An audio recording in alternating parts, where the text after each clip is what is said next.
Good morning, students. Hope you're doing fine and taking good care of yourself. So today our topic is pronouns.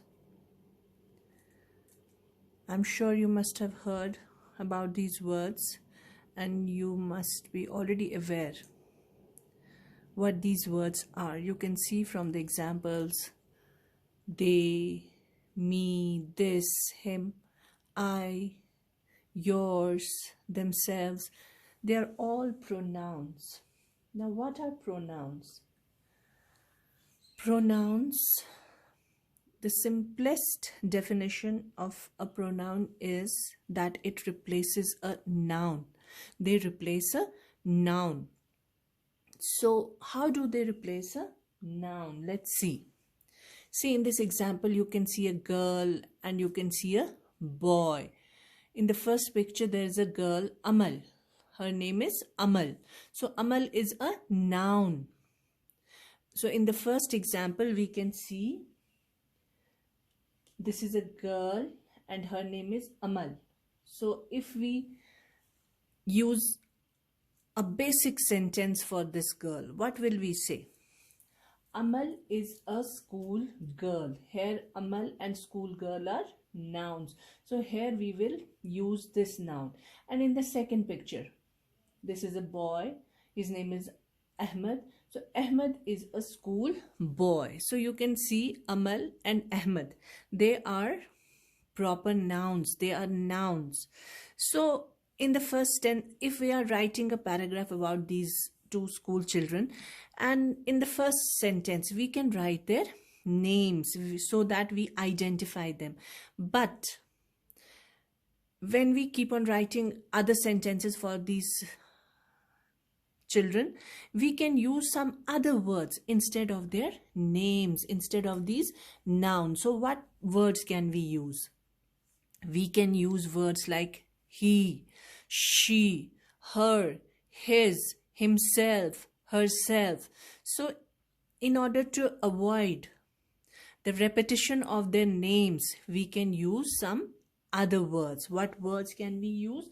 Like, for example, here we have used, since Amal is a girl, so we have used she for her, and for Ahmed we have used he. So we have replaced Amal with some other word, that is she. So here we have replaced Ahmed with he. So what are these words? These are pronouns. So pronouns are words which replace a noun. Here Amal is a noun, but this she is replacing Amal.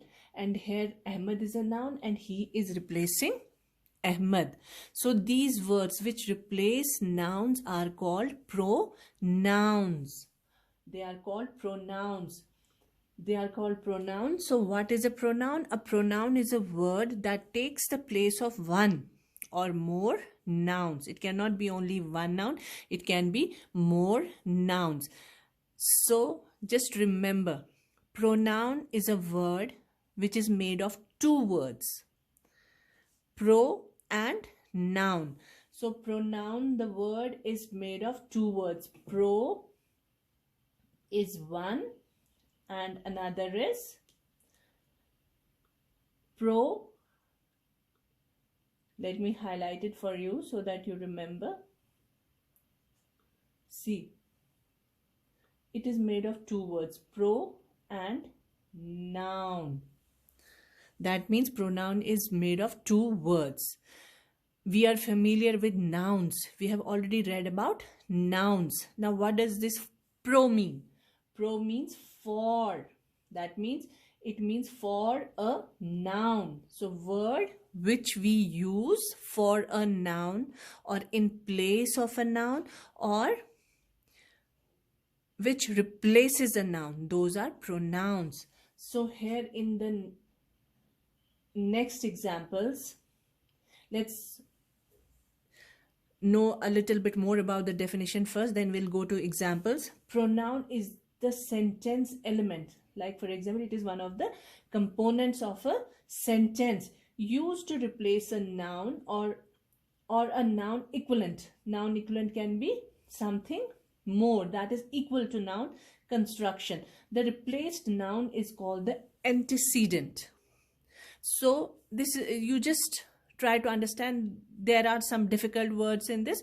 Just remember, pronoun is a word which replaces a noun or which is used in place of a noun or for a noun. Words used for a noun. So that is the simplest definition you can understand.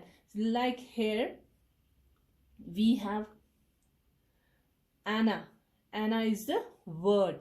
Anna is a chef. So instead of this Anna, we can use she for her. We can use she for Anna. So this she has replaced Anna. And in the next example, Mr. Sam. For Mr. Sam, we can write he. So we have written he for a noun, that is Mr. Sam. So this is simply words used for a noun in place of a noun, or words which replace a noun in order to avoid the repetition of the same words. Like for example, if we are talking about Mr. Sam, we cannot be using Mr. Sam everywhere. Like Mr. Sam is an old man. Mr. Sam lives in a very small hut. Mr. Sam goes here and there. Mr. Sam likes this and that. So in order to avoid this kind of repetition, using the name of the noun again and again repeatedly, we use pronouns for those words. So we can say Mr. Sam is an old man. He lives in a small hut.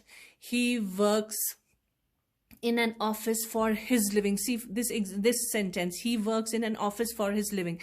We cannot say Mr. Sam works in Mr. Sam's office. So we use different words for the name Mr. Sam and Mr. Sam. Words like he and his, him, himself. So in order to avoid this repetition of taking the names again and again, we use pronouns. So these are pronouns. Now see this. Mr. Sam. Here we are. Mr. Sam is the noun here.